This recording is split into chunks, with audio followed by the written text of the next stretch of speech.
अगर मैं आपसे कहूं कि इस्लाम आने वाले कुछ सालों में भारत में तेजी से अपने पांव पसार सकता है, तो क्या आप यकीन करेंगे? देखिए, दुनिया में इस्लाम सबसे ज्यादा तेजी से बढ़ने वाला धर्म है, लेकिन अब 2050 तक भारत इंडोनेशिया को पीछे छोड़ देगा मुस्लिम आबादी के मामले में। उस वक्त तक हिंदू दुनिया की तीसरी सबसे बड़ी आबादी बन सकते हैं। यहाँ तक कि एक रिपोर्ट में यह भी कहा गया है कि भारत में सबसे ज्यादा हिंदू रहते रहेंगे, जिनकी आबादी बढ़कर 1 अरब 3 करोड़ के आसपास हो सकती है। हालांकि इसके पीछे फर्टिलिटी रेट को बड़ी वजह बताया जा रहा है। और अगर इसमें एज ग्रुप की बात की जाए तो ये मुस्लिम्स के लिए 22 साल है और हिंदुओं के लिए 26 साल। वहीं ईसाइयों के लिए ये उम्र 26 साल की।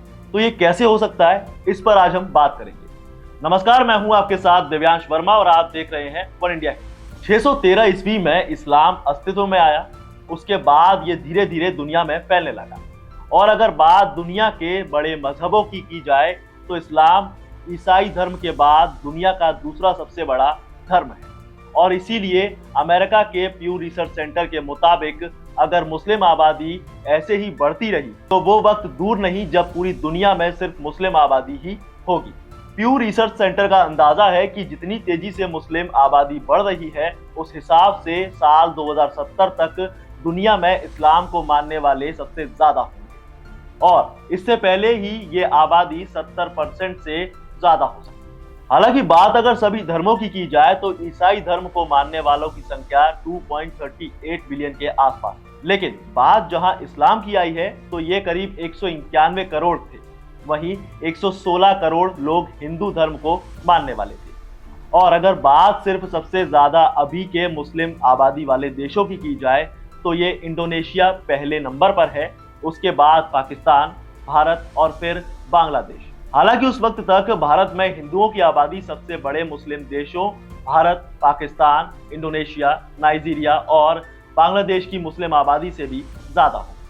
रिपोर्ट में कहा गया है कि भारत में ईसाई आबादी, जो अभी कुल संख्या कुछ 2.5% है, 2050 में घटकर कुल जनसंख्या का 2.3% रह जाएगा। हालांकि धर्म परिवर्तन भी इस धर्म को बढ़ावा देने में अहम रोल निभाता है, लेकिन यह आंकड़ा मिलना मुश्किल, क्योंकि जितने लोग इस्लाम में परिवर्तित होते हैं उतने ही लोग इस्लाम को छोड़ते भी, जिससे जनसंख्या का आंकड़ा बैलेंस रहता है। और जैसा कि मैंने आपको बताया कि ये सारी बातें प्यू रिसर्च सेंटर की रिपोर्ट के मुताबिक की जा रही है, तो इसमें एक स्टडी कहती है कि 2010 और 2050 के बीच धर्म परिवर्तन के जरिए इस्लाम को मानने वालों की संख्या में करीब 32 लाख लोग और जुड़ने की संभावना है। हालांकि ये नंबर बहुत ज्यादा नहीं है, पर दूसरे धर्मों की तुलना में इस्लाम दुनिया का दूसरा सबसे बड़ा मजहब बन चुका है और बना रहेगा।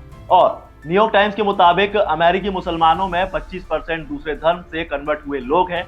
और बड़ी बात यह है कि ब्रिटेन में हर साल करीब 6000 लोग इस्लाम धर्म को अपना लेते हैं। और एक रिपोर्ट के मुताबिक ब्रिटेन में मुस्लिम धर्म अपनाने वालों में ज्यादातर महिलाएं। प्यू की रिपोर्ट में यह भी कहा गया है कि दूसरे धर्मों के ऑपोजिट में अमेरिका में इस्लाम अपनाने वालों की संख्या इस धर्म को छोड़ने वाले अमेरिकी मुसलमानों की संख्या से लगभग बराबर है। इस्लाम अपनाने वाले लोगों में से 77% ईसाई धर्म से हैं, जबकि बाकी 23% दूसरे धर्मों से लोग हैं। गिनीज बुक के मुताबिक दुनिया भर में 1990 और साल 2000 के बीच ईसाई धर्म अपनाने वाले लोगों की तुलना में लगभग 12.5 मिलियन से ज्यादा लोगों ने इस्लाम को अपनाया है। इसके बावजूद वैश्विक स्तर पर इस्लाम दूसरे नंबर पर सबसे ज्यादा संख्या में कन्वर्जन करने वाला धर्म बना हुआ है। अब जब हमने इतनी सारी बातें कर ही ली हैं, तो एक सवाल और आता है कि अगर इस्लाम में कन्वर्जन चल रहा है तो इससे क्या बदल सकता है। देखिए, सबसे पहले असर पड़ेगा भारत पर। वजह है 2050 तक भारत का सबसे ज्यादा मुस्लिम आबादी वाला देश बनना।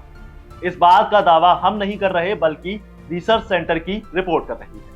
अब ऐसा भी माना जा रहा है कि भारत में तब भी हिंदू आबादी मुस्लिम आबादी से ज्यादा हो, लेकिन इसका यूरोप पर तगड़ा असर पड़ सकता है, क्योंकि ब्रिटेन और फ्रांस में ईसाइयों की आबादी कुल आबादी के 50% से कम हो जाएगी। एक अनुमान के मुताबिक 2050 में यूरोप में मुसलमानों की आबादी लगभग 10% होगी। अमेरिका में 2050 में हर 50 लोगों में से एक मुसलमान होगा। तो अब देखने वाली बात यह होगी कि प्यू रिसर्च सेंटर की ये रिपोर्ट कितनी सच साबित होती है। बाकी आप इस बारे में क्या कहना चाहते हैं हमें कमेंट में जरूर बताएं, साथ ही वीडियो को लाइक जरूर करें और ऐसी तमाम अपडेट्स के लिए बने रहिए वन इंडिया हिंदुस्तान।